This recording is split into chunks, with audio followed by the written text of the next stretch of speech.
দেখো এখানে কিন্তু খিচুড়ি মিচুড়ি কিছু দেবে আল্লাহ তাআলা জান্নাতের মধ্যে খিচুড়ি কোথায় দেবে? শুধু খিচুড়ি না, তুমি যা আছে বলো তাই তুমি আনফুসাকুম ওয়া আহলিকুম নারা, তোমরা নিজেরা নিজেদেরকে জাহান্নামের আগুন থেকে বাঁচাও এবং তোমার আহাল পরিবার পরিজন পরিষদ যারা রয়েছে তাদেরকে জাহান্নামের আগুন থেকে বাঁচাও। শয়তানের সঙ্গে দেখা হয়ে যাবে জাহান্নামের মধ্যে শয়তানের সঙ্গে দেখা হয়ে যাবে। শয়তান তখন গালিগালাজ করবে, জাহান্নামীরা শয়তানকে গালিগালাজ করবে। শয়তান তখন বলবে যে আজ আমাকে গালিগালাজ করবে না। শয়তানের সঙ্গে দেখা হয়ে যাবে জাহান্নামের মধ্যে শয়তানের সঙ্গে দেখা হয়ে যাবে। শয়তান তখন গালিগালাজ করবে, জাহান্নামীরা শয়তানকে গালিগালাজ করবে। শয়তান তখন বলবে যে আজ আমাকে গালিগালাজ করবে না, আজ আমাকে ধিক্কার দিও না, তোমরা নিজেরা নিজেদেরকে ধিক্কার দেয়। কারণ আমি তো জাস্ট একটা ডাকছিলাম আর তোমরা সবাই আমার পিছনে আসছিলে।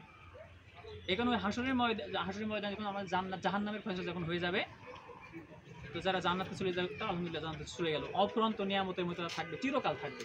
জাহান্নামের মধ্যে যারা চলে যাবে, যারা জাহান্নামী হয়ে যাবে, তারা শয়তানকে গালিগালাজ করবে যে তোর জন্য এই গুনাহ করছি, তোর জন্য ওইটা করছি, তোর জন্য নামাজ পড়ি নাই, তোর জন্য রোজা রাখি নাই, তোর জন্য রাসূল সাল্লাল্লাহু আলাইহি ওয়াসাল্লামের সুন্নতি তরিকার উপর আমি থাকতে পারি নাই, গালিগালাজ করা হবে। তো বলবে আমাকে গালিগালাজ করো না, আমি ডাকছিলাম তোমরা আসছো। শুধু আমি নিজে জাহান্নামের আগুন থেকে বাঁচলে হবে না, আল্লাহ তাআলা কোরআনুল কারীমের মধ্যে বলছে কু আনফুসাকুম ওয়া আহলিকুম নারা, তোমরা নিজেরা নিজেদেরকে জাহান্নামের আগুন থেকে বাঁচাও এবং তোমার আহাল পরিবার পরিজন পরিষদ যারা রয়েছে তাদেরকে জাহান্নামের আগুন থেকে বাঁচানোর চেষ্টা করো। ইয়া আইয়ুহাল্লাযীনা আমানু কু আনফুসাকুম ওয়া আহলিকুম নারা, তোমরা নিজে জাহান্নামের আগুন থেকে আগে বাঁচো, তোমার আহাল পরিবার পরিজন পরিষদ যারা রয়েছে তাকে জাহান্নামের আগুন থেকে বাঁচানোর চেষ্টা করো। তো আমি নিজে নামাজ পড়বো, নিজে আল্লাহর হুকুমগুলো মানবো, আমরা মদ জুয়া গাঁজা আর যা রয়েছে সব থেকে আমরা বিরত থাকবো ইনশাআল্লাহ। আমরা চেষ্টা করবো ইনশাআল্লাহ। একটা ওয়াক্ত আমি এখানে তোমরা যারা আছো, আমি একটা ওয়াক্ত চাই মসজিদে আসবো, একটা ওয়াক্ত, বেশি না, 5 ওয়াক্ত আমি চাই না। তোমরা এই 4 জনের মধ্যে বা এই কজনের মধ্যে একটা ওয়াক্ত করে কে মসজিদে আসতে পারবা? তুমি বলো কোন ওয়াক্ত?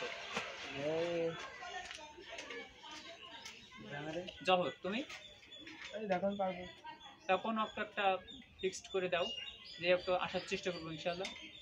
মাগরিব, তুমি মাগরিব এসা, তুমি যদি বেশি পড়তে পারো আলহামদুলিল্লাহ, কিন্তু কোনো কথাই নেই। কিন্তু তোমাকে আমি বলছি একটা ওয়াক্ত তুমি প্রথম আসো, যেহেতু আমাকে স্টার্ট করতে হবে, অল্প থেকে শুরু করতে হবে। একবার যদি আমি আমল একবারে আমার উপর চাপাই নি, বিপদ আমার জন্য। অল্প থেকে শুরু, তুমি এসা, ঠিক আছে। তাহলে আমি ইনশাআল্লাহ এই কয়েক ওয়াক্ত আমি অপেক্ষা থাকবো ইনশাআল্লাহ।